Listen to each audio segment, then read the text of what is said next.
Bismillahirrahmanirrahim. Assalamualaikum warahmatullahi wabarakatuh. Alhamdulillahirabbil alamin. Wassalatu wassalamu ala asyrafil anbiya'i wal mursalin sayyidina Muhammad wa ala alihi wa sahbihi ajma'in, amma ba'du. Selamat pagi Bapak dosen, selamat pagi teman-teman semuanya. Baiklah, di sini saya Siti Maimunatu Sofia dan Dian Bayu Faridi, kami dari kelompok 3 akan mempresentasikan sebuah materi tentang kepengawasan dalam pendidikan. Baiklah, di sini materi yang pertama yaitu mengenai tanggung jawab. Tanggung jawab merupakan kesanggupan untuk menjalankan suatu tugas kewajiban yang dipikulkan kepadanya dengan sebaik-baiknya. Jadi, ketika seseorang memiliki tanggung jawab yang lebih, dia akan melaksanakan kewajiban itu dengan sebaik-baiknya. Kemudian di sini ada istilah supervisi.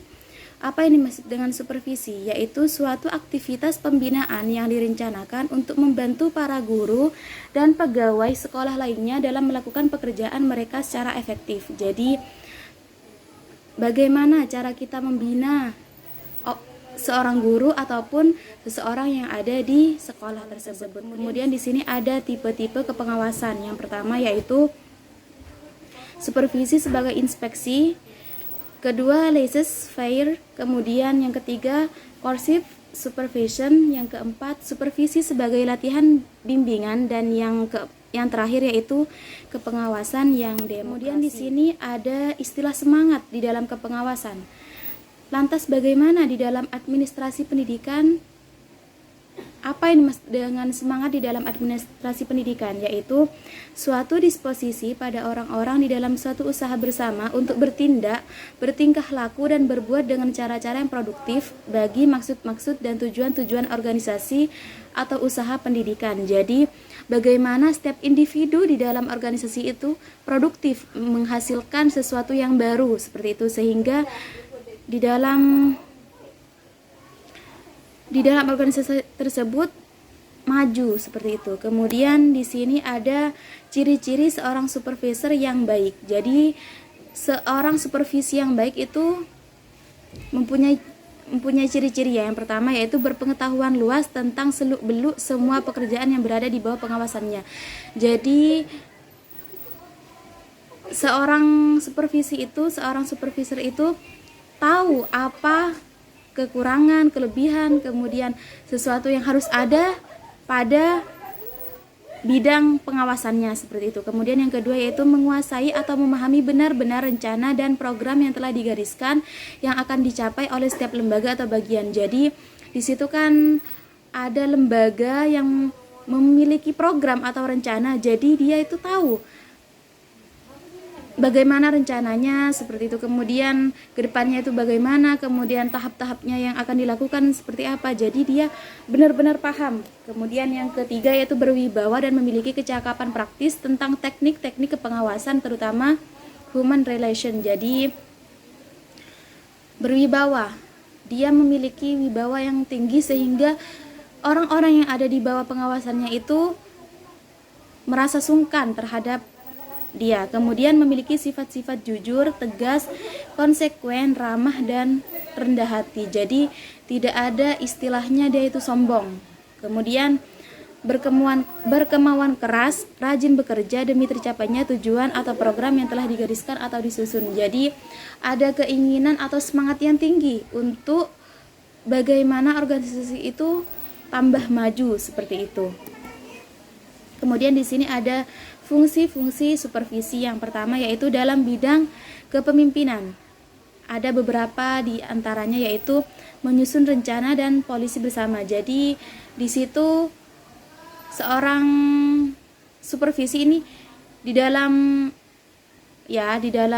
anggotanya ini bersama anggotanya menyusun rencana bagaimana ke depannya seperti itu. Kemudian mengikut sertakan anggota-anggota kelompok atau guru-guru pegawai dalam berbagai kegiatan. Jadi tidak hanya bekerja sendiri seperti itu. Kemudian memberikan bantuan kepada anggota kelompok dalam menghadapi dan memecahkan persoalan-persoalan. Jadi ketika di dalam kelompok itu ada masalah, dia itu mampu, dia memberikan bantuan kepada bawahannya itu bagaimana solusi yang baik, bagaimana proses yang baik yang harus dia lakukan. Kemudian di sini ada dalam hubungan kemanusiaan. Yang pertama yaitu memanfaatkan kekeliruan dan kesalahan-kesalahan yang dialaminya untuk dijadikan pelajaran demi perbaikan selanjutnya. Jadi dia tidak menganggap sesuatu yang salah itu hanya sebagai sesuatu yang lewat. Jadi dia menjadikan itu suatu pembelajaran, kemudian dia perhatikan sehingga di proses selanjutnya tidak terjadi kesalahan lagi. Kemudian di sini ada membantu mengatasi kekurangan maupun kesulitan dari setiap anggota kelompok. Jadi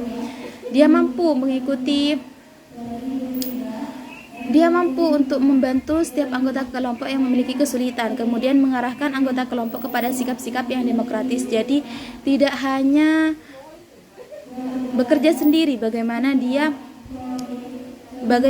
mengarahkan semua anggota kelompoknya sehingga kelompok ini, setiap individu dalam kelompok ini, dalam organisasi ini bersikap yang demokratis seperti itu. Kemudian di sini ada dalam bidang pembinaan, yang mana di sini adalah mengenal masing-masing pribadi anggota kelompok, baik kelemahan maupun kemampuannya. Jadi dia itu tahu, setiap individu kelompoknya itu tahu bagaimana kekurangannya, kemudian kelebihannya.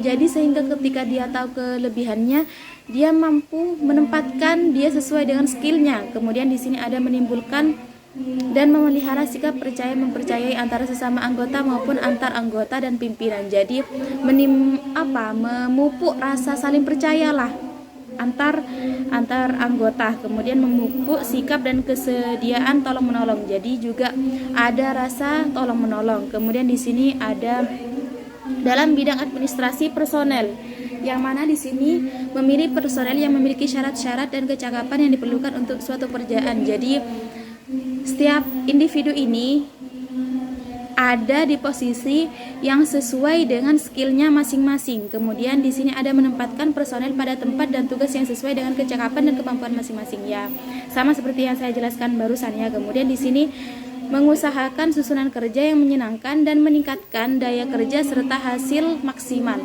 Jadi bagaimana setiap individu ini ketika sudah ditempatkan pada sesuai dengan skillnya, dia mampu bekerja di posisi tersebut secara maksimal.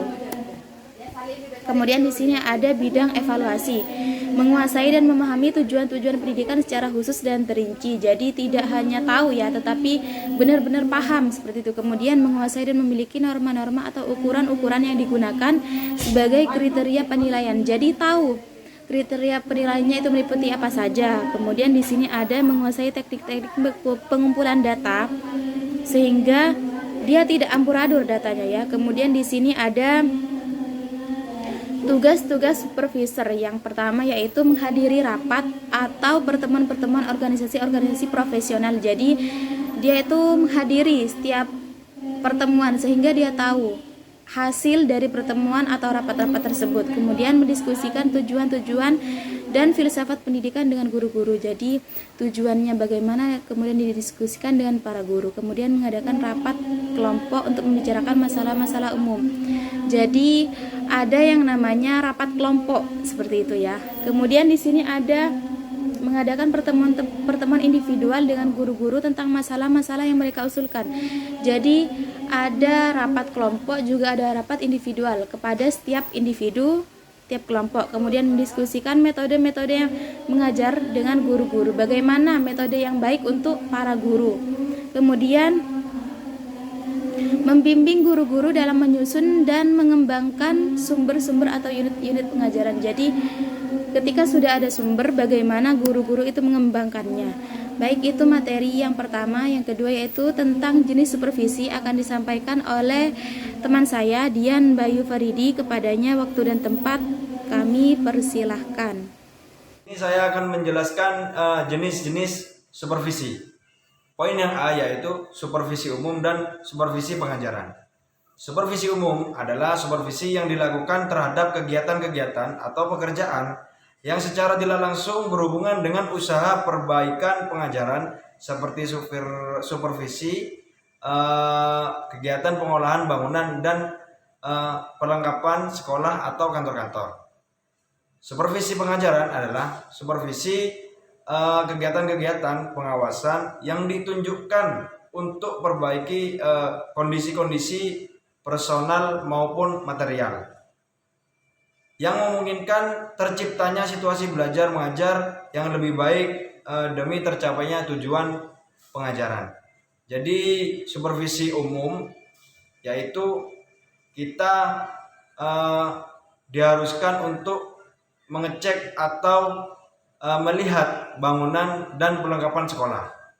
Dan supervisi pengajaran kita ditugaskan untuk mengecek gimana sih pembelajaran anak-anak supaya pembelajarnya dengan kondusif.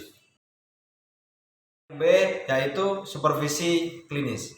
Supervisi klinis adalah supervisi yang difokuskan pada perbaikan pengajaran dengan melalui siklus yang sistematis dari tahap perencanaan, pengamatan, dan analisa intelektual yang intensif terhadap penampilan mengajar sebenarnya dengan tujuan untuk mengadakan modifikasi yang rasional. Untuk poin yang C yaitu pengawasan melekat dan pengawasan fungsional. Pengawasan melekat ialah suatu kegiatan administrasi dan manajemen yang dilakukan oleh pimpinan suatu kerja untuk mencegah terjadinya salah urus. Yang pengawasan fungsional adalah kegiatan-kegiatan pengawasan yang dilakukan oleh orang-orang yang fungsi jabatannya sebagai pengawas, yaitu in-service training dan upgrading. In-service training merupakan salah satu fungsi pengawasan supervisi yang sangat penting, sebab diperlunya in-service training yaitu persiapan pre-service training yang kurang mencukupi. Juga banyak guru-guru yang keluar dari sekolah. Guru-guru tidak pernah atau tidak dapat menambah pengetahuan mereka, sehingga menyebabkan guru-guru itu keluar dan pengajarannya tidak berubah-ubah selama belasan tahun mereka bekerja. Upgrading atau penataran ialah suatu usaha atau kegiatan yang bertujuan untuk meningkatkan atau meninggikan taraf ilmu pengetahuan dan kecakapan pegawai, guru-guru, dan petugas pendidikan lainnya, sehingga dengan demikian keahliannya bertambah luas dan mendalam. Yang keempat yaitu penempatan guru dan mutasi pimpinan sekolah. Poin yang A, masalah penempatan guru, beberapa hal yang menyebabkan kesulitan dalam pengangkatan dan penempatan guru-guru. Untuk yang nomor 1 yaitu besarnya hasrat pada guru-guru muda untuk melanjutkan pembelajarannya guna mencapai ijazah yang lebih tinggi, sehingga banyak di antara mereka yang memilih tempat bekerjanya di kota-kota besar. Yang 2 yaitu makin kurangnya animo untuk ke sekolah guru, sehingga jumlah guru yang dihasilkan setiap tahunnya kurang dapat memenuhi kebutuhan. Jumlah tenaga guru yang diperlukan sangat mengurang. Yang B, untuk poin yang B, pentingnya mutasi pimpinan sekolah. Untuk mutasi ini sendiri yaitu dibagi 2, yaitu mutasi vertikal dan horizontal. Mutasi vertikal ialah mutasi yang dilakukan dengan pemindahan pegawai yang bersangkutan kepada jabatan yang lebih tinggi atau lebih rendah dalam jenjang organisasi pegawaian. Sedangkan mutasi horizontal adalah mutasi yang dilakukan dengan jalan pemindahan kepala sekolah untuk sekolah yang lain atau sejenis tanpa mengubah status jabatannya. Baik, terima kasih. Itulah presentasi kami pada pagi hari ini. Mudah-mudahan manfaat barokah. Assalamualaikum warahmatullahi wabarakatuh. Bila nanti kita berpisah,